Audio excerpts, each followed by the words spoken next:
السلام علیکم ورحمۃ اللہ وبرکاتہ۔ نحمدہ و نصلی علی رسولہ الکریم، اما بعد، فاعوذ باللہ السمیع العلیم من الشیطان الرجیم من ہمزہ ونفخہ ونفثہ۔ رب اشرح لی صدری ویسر لی امری واحلل عقدۃ من لسانی یفقہوا قولی۔ اللہم صلی علی محمد وعلی آل محمد کما صلیت علی ابراہیم وعلی آل ابراہیم انک حمید مجید۔ اللہم بارک علی محمد وعلی آل محمد کما بارکت علی ابراہیم وعلی آل ابراہیم انک حمید مجید۔ ہم سورہ صاد پڑھ رہے ہیں۔ آج ہمارا سبق آیت نمبر 41 سے ہے۔ ہم انبیاء علیہ السلام کا ذکر اس میں پڑھ رہے ہیں۔ دیکھتے ہیں آگے سبق میں آگے کون سے انبیاء کا نام ہے۔ چلے اپنا سبق شروع کرتے ہیں۔ آیت نمبر 41 ہے، وَاذْکُرْ عَبْدَنَا ایوب، اور میرے بندے یعنی وَاذْکُرْ اور ذکر کرو عبدنا یعنی میرے بندے ایوب کا، اذ نادى ربہ انی مسنی الشیطان بنصب وعذاب۔ اور اے رسول ہمارے بندے ایوب کا بھی ذکر کیجئے جب انہوں نے اپنے رب کو پکارا اور کہا کہ شیطان نے مجھے بیماری اور تکلیف میں مبتلا کر رکھا ہے، اے میرے مالک تو مجھ پر رحم فرما۔ ہم نے کہا زمین پر اپنا پیر مارو، انہوں نے اپنا پیر مارا تو ایک چشمہ نکل آیا۔ ہم نے کہا یہ تمہارے نہانے اور پینے کے لیے ٹھنڈا پانی ہے۔ پھر ہم نے ان کو اور ان کے اہل یال عطا کیے اور ان کے ساتھ اتنے ہی اور عطا کیے۔ یہ ہماری طرف سے ان کے لیے رحمت تھی اور عقل والوں کے لیے نصیحت ہے۔ عقل والوں کے لیے نصیحت ہے۔ اور اے ایوب، گھاس کا ایک یعنی گھاس کو اپنے ہاتھ میں لو اور اس سے مارو اور قسم نہ توڑو۔ اور اے رسول ہم نے ان کو صابر پایا، وہ بہت اچھے بندے تھے اور اللہ کی طرف بڑا رجوع کرنے والے تھے۔ یعنی یہاں ہم نے حضرت ایوب علیہ السلام کا ذکر پڑھا۔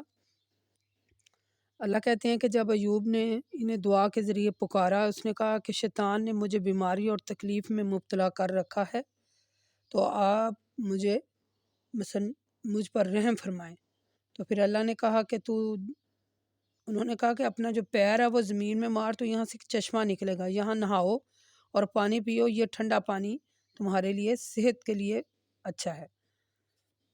تو جو اللہ تعالیٰ کی پھر وہی بات ہے کہ جو اللہ تعالیٰ کی طرف رخ موڑ لیتے ہیں اپنی زندگی کا، اس کے حکم کے مطابق اپنی زندگی گزارنے لگ جاتے ہیں، تو اللہ تعالیٰ جو بندہ اس کی طرف مڑ جاتا ہے نا کہ ایک ہاتھ آؤ تو اللہ 70 ہاتھ آتا ہے۔ یعنی اگر تم چل کر جاتے ہو تو وہ بھاگ کر آتا ہے۔ ہم نے اس کے بارے میں سورہ آل عمران میں آیت نمبر 190 اور 191 میں اس کے بارے میں پڑھا تھا۔ یہ ہم انبیاء کا ذکر پڑھیں، یعنی ان آیات سے حضرت ایوب علیہ السلام نے کسی کو، یعنی وہ جو آخری آیت ہے اس کا میں آپ کو ذرا تفصیل بتا لوں۔ حضرت ایوب علیہ السلام جو تھے نا، تو انہوں نے کسی کو مثلا چند کوڑے مارنے کی قسم کھائی تھی، تو اللہ تعالیٰ نے، یعنی وہ بے قصور تھا نا، تو اللہ تعالیٰ نے انہیں سزا سے بچایا اور ایوب علیہ السلام کی قسم کو بھی نہیں ٹوٹنے دیا۔ یعنی کہ گھاس کے جو پولے ہوتے ہیں ان میں اتنی تعداد میں جتنی تعداد میں ایوب علیہ السلام نے کوڑے مارنے کی قسم کھائی تھی، تو حضرت ایوب علیہ السلام نے وہ پولے، یعنی جو ایک واقعہ تھا، اس شخص کو مارا اور اسی طرح اپنی قسم کو بھی پورا کیا، یعنی اس میں وہ بھی تھا۔ تو جو بھی انسان کسی تکلیف میں مبتلا ہوتا ہے تو وہ صبر کرتا ہے تو انشاءاللہ اللہ تعالیٰ اس کی تکلیف کو راحت میں بدل دیتے ہیں۔ وَاذْكُرْ عَبْدَنَا ابراہیم واسحاق ویعقوب اللہ کہتے ہیں اور پھر ذکر کرو ہمارے بندے ابراہیم علیہ السلام کا، اسحاق کا، یعقوب کا، جو ہاتھوں والے اور آنکھوں والے تھے، ہم نے ان کو ایک پرخلوص بات یعنی آخرت کی یاد کے لیے منتخب کیا۔ وَإِنَّهُمْ عِندَنَا لَمِنَ الْمُصْطَفَيْنَ مصطفین الأخیار وَاذْكُرْ اسماعیل وَیسع وذی الکفل وکل من الاخیار، اور وہ ہمارے ہاں نیک لوگوں میں نیک یعنی کہ اللہ تعالیٰ کہتے ہیں یہ جو، اور ذکر یعنی اس کے بعد اللہ تعالیٰ نے ذکر کیا ہے اسماعیل علیہ السلام کا اور یسع کا اور ذوالکفل کا بھی۔ اللہ کہتے ہیں یہ سب نیک بندے تھے، یعنی اللہ کہتے ہیں ہمارے نیک بندوں میں ابراہیم علیہ السلام، اسحاق اور یعقوب کا بھی ذکر کریں جو ہاتھ والے اور آنکھوں والے بھی تھے، یعنی وہ لوگ عمل میں بڑی قوت والے تھے، ہر وقت اللہ کی عبادت کرنا اور ان کے دین کی تبلیغ کرتے رہنا، وہ بڑی سمجھ بوجھ اور بڑی دین میں بڑی بصارت رکھنے والے تھے، اور ہر وقت اللہ کی یاد میں مگن رہتے تھے، ہر وقت۔ جو انسان اللہ کی یاد میں گم ہو جاتا ہے تو وہ بھی، یعنی جو بندہ اللہ کی یاد میں گم ہو جاتا ہے تو پھر اللہ بھی اس کے ساتھ ہے، اللہ بھی ہر اس کا وہ کام کرتا ہے، ابھی وہ اشارہ ہی کرتا ہے تو اس کا کام ہو جاتا ہے۔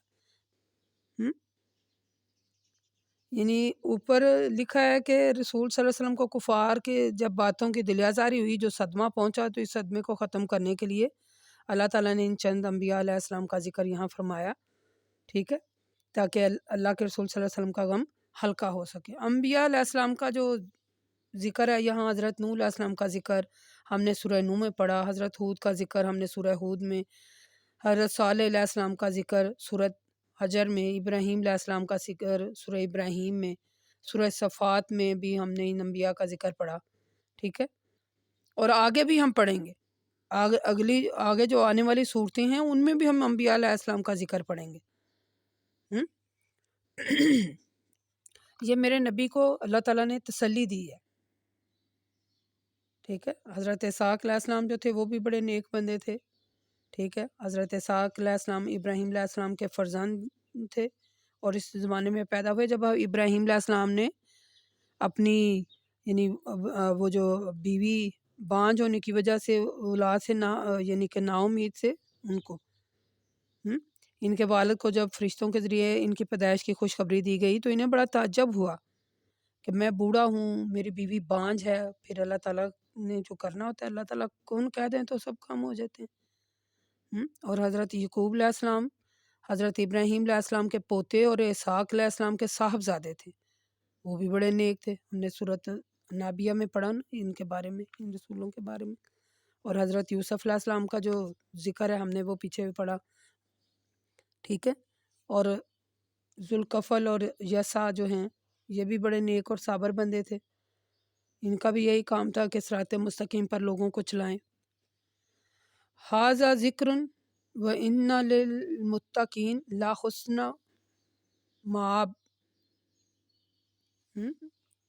ھذا ذکر، یہ قرآن پاک کی ایک نصیحت ہے جس سے متقی لوگ فائدہ اٹھاتے ہیں، اور متقیوں کے لیے آخرت میں بڑی عمدہ جگہ ہے، یعنی ہمیشہ رہنے والے باغات ہیں جن کے دروازے ان کے لیے کھلے ہوں گے، وہ ان میں تکیہ لگائے بیٹھے ہوں گے اور بہت سے پھل اور پینے کی چیزیں منگواتے رہیں گے، اور ان کے پاس نیچی نگاہ رکھنے والی ہم عمر بیویاں ہوں گی۔ اس وقت ان سے کہا جائے گا یہ وہ چیزیں ہیں جن کا وعدہ تم سے کیا گیا تھا، حساب کے دن تمہیں دی جائیں گی، یعنی ہمارا دیا ہوا رزق ہے جو کبھی ختم نہیں ہوگا۔ یہ نعمتیں متقیوں کے لیے ہیں اور سرکشیوں کے لیے ہم بڑی بری جگہ ہے جو دی ہے اللہ نے، یعنی جہنم جس میں وہ داخل کیے جائیں گے،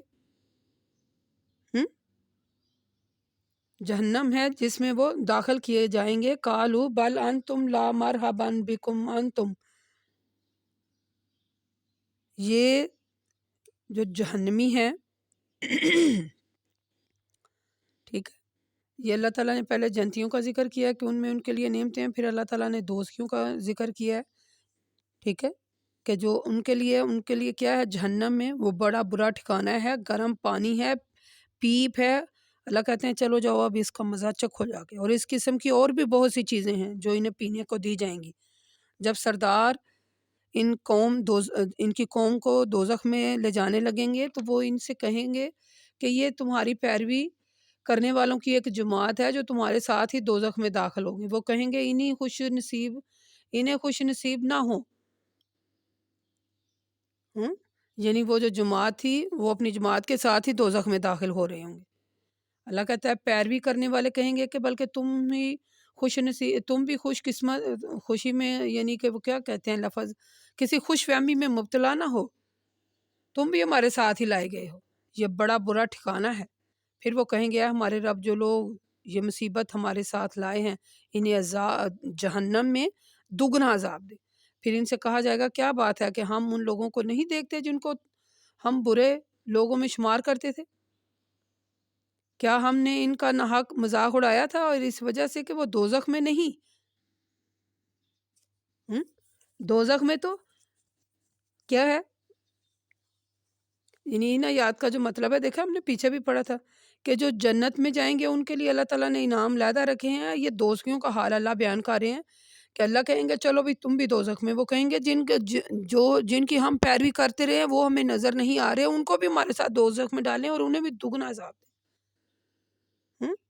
دوزخیوں کا یہ آپس میں جھگڑنا ٹھیک ہے بالکل حق ہے اور ایسا ہی ہو کر رہے گا، ٹھیک ہے۔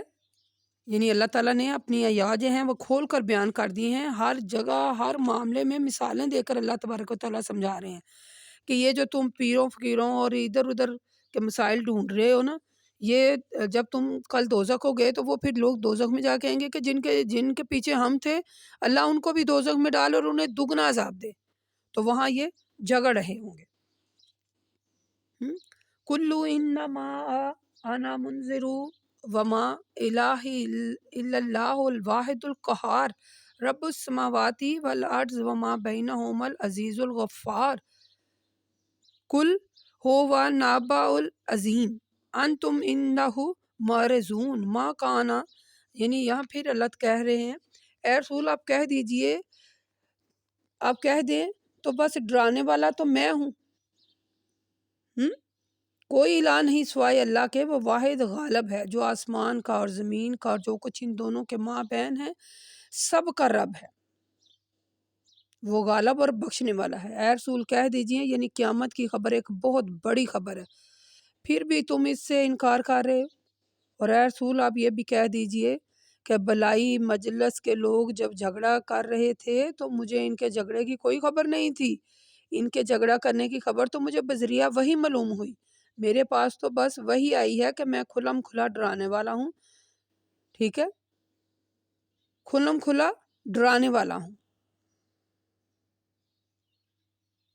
یعنی رسالت اور توحید اور قیامت پر روشنی ڈالتے ہوئے اللہ تبارک و تعالیٰ نے ایک بار پھر یہاں کہا ہے کہ میں واحد قہار ہوں۔ اللہ کہتے ہیں کہ واحد قہار صرف اللہ ہے، وہ سب کچھ جانتا ہے جو زمین میں ہے، جو کچھ آسمان میں اور جو کچھ ان کے درمیان میں ہے۔ اذ قال ربک للملائکۃ انی خالق البشر من الطین فإذا سویتہ ونفخت فیہ من روحی فقولوا لہ ساجدین فسجد الملائکۃ۔ پھر اللہ تبارک و تعالیٰ کہتے ہیں اے رسول جب آپ کے رب نے فرشتوں سے کہا میں مٹی سے ایک انسان بنانے والا ہوں، تو جب میں اس کی تخلیق مکمل کر لوں اور اس میں اپنی روح پھونک دوں تو اس کے آگے سجدہ کرنا۔ فسجد الملائکۃ کلھم اجمعون الا ابلیس، مگر سوائے ابلیس کے، استکبر تکبر کیا، وکان من الکافرین اور وہ کافروں میں سے ہو گیا۔ یا قالا یا ابلیس، ابلیس نے کہا کہنے لگا اے میرے رب مجھے اس دن تک کے لیے مہلت دے جس دن سب زندہ کر کے اٹھائے جائیں گے۔ اللہ نے فرمایا تجھ کو مہلت دی ہے جس کا وقت ہم ہی کو معلوم ہے۔ کہنے لگا تیری عزت کی قسم ان سب کو بہکاتا رہوں گا سوائے ان کے جو تیرے پسندیدہ بندے ہیں۔